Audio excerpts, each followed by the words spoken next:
अहम खबर यह है, पाकिस्तान में क्रिकेट करप्शन के ताने बाने बांग्लादेश लीग से मिलने लगे। आसिफ आफरीदी की एक टेस्ट क्रिकेटर को फिक्सिंग की पेशकश पर तहकीकात शुरू हो गई। 2 खिलाड़ी और एक साबिक टेस्ट क्रिकेटर कोच का नाम भी सामने आ गया। आसिफ आफरीदी को चंद रोज पहले 2 इल्जामात लगाकर मुअत्तल किया जा चुका। लेफ्ट आर्म स्पिनर तहकीकात मुकम्मल होने तक क्रिकेट की किसी भी सरगर्मी में हिस्सा नहीं ले सकते। इसी पर मज़ीद तफसीलात जान लेते हैं स्पोर्ट्स एडिटर सलीम साहब से। जी सलीम, इस हवाले से अपडेट कीजिएगा। जी, पिछले दिनों ये केस सामने आया था आसिफ आफरीदी के हवाले से, जब कौमी T20 कप के दौरान पीसीबी ने उनको मुअत्तल कर दिया था। और जब पीसीबी से पूछा गया तो उन्होंने कहा अभी तहकीकात जारी हैं, हम कुछ बता नहीं सकते। लेकिन ये केस में काफी बहुत सारी चीजें हर रोज सामने आ रही हैं, इंकशाफात सामने आ रहे हैं।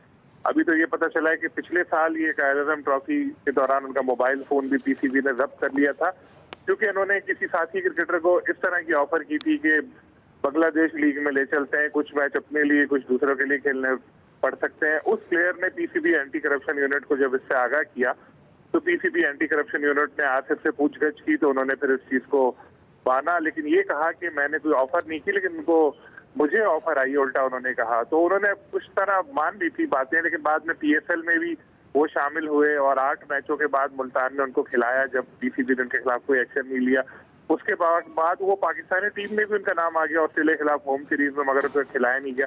तो सवाल ये पैदा होता है कि जब एक खिलाड़ी पिछले साल ही पता चल गया था कि मशकूक सरगर्मियां हैं, उसके खिलाफ पहले एक्शन क्यों नहीं लिया और क्यों उसको मुसलसल क्रिकेट खेलने दी गई?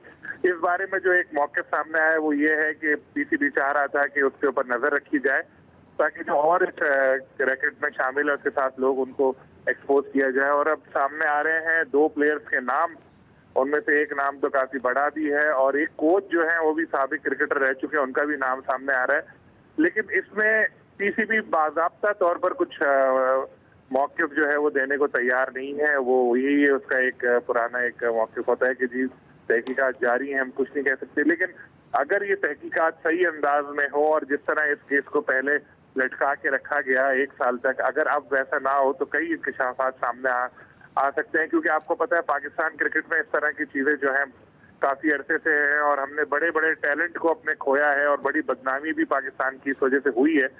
तो अब इसको 0 टॉलरेंस अगर कहा जाता है तो 0 टॉलरेंस होना भी चाहिए। लेकिन बदकिस्मती से होता यह है कि हाथी के दांत खाने के और दिखाने के और कहा जाता है 0 टॉलरेंस, हाथी के दांत खाने की और दिखाने की और। स्पोर्ट्स एडिटर रोजनामा एक्सप्रेस सलीम खालिक साहब, आपका बहुत शुक्रिया।